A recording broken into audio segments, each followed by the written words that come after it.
for 5 minutes for questions. Thank you, Mr. Chairman, and thank you to our witnesses for your testimony, and I apologize when we're scheduled for 2 hearings at once.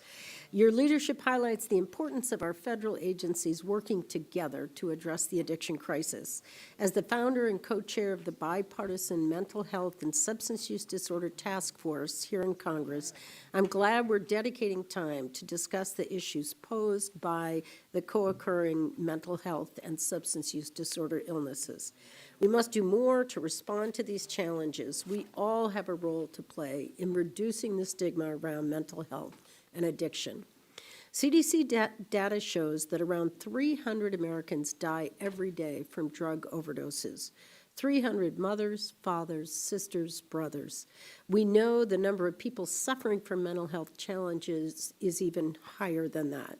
And this hearing comes at a critical time for this committee. I'd like to highlight some of the opportunities we have to improve the Support Act during reauthorization. I'm excited that today's hearing includes 2 important bills that will change the outdated Medicaid inmate exclusion policy. The Medicaid Reentry Act from my colleague, Representative Paul Tonko, and the Due Process Continuity of Care Act from my colleague, Representative David Trone.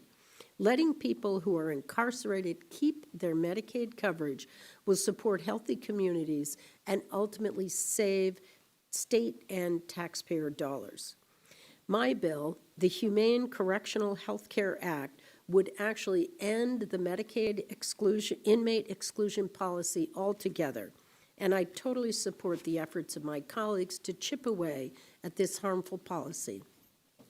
I'm also glad that today's hearing includes my bill with Representative Buddy Carter, the Studying Suboxone Act, which will increase accessibility to this important medication that helps people with opioid use disorder. The STAR LRP reauthorization bill is an important tool that we must support to expand our behavioral health workforce. However, there are bills that we're not discussing today that should be a part of this conversation.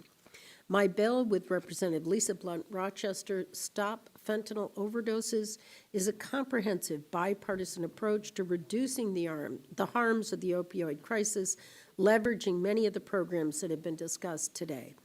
Additionally, expanding access to methadone for opioid use disorder beyond the restrictive setting of opioid treatment programs will enable more people to seek this treatment, and I support Representative Norcross's bill. I also worked with several of my ENC colleagues to reach out to both DEA and SAMHSA to maintain telehealth prescribing for buprenorphine, allowing for continued access to a critical medication for people with opioid use disorder. Mr. Blum, in your testimony, you highlight research that the expanded availability of telehealth services and medication during the pandemic was associated with fewer fatal drug overdoses for people on Medicare. Can you explain how telehealth is specifically important in the prescribing of medications for opioid use disorder? Thank you for the question. We saw tremendous growth in telehealth services throughout the country during the pandemic, particularly for behavioral health services. And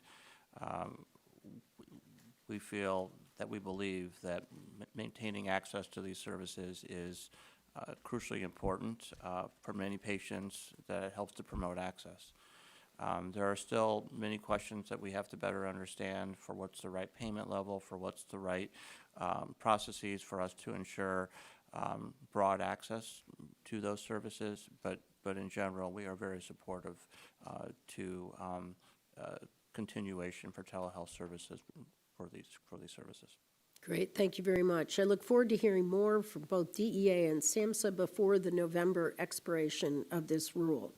Today's hearing demonstrates that we must take an all-of-government approach to addressing the mental health and substance use disorder crisis that is affecting literally every single community in our country.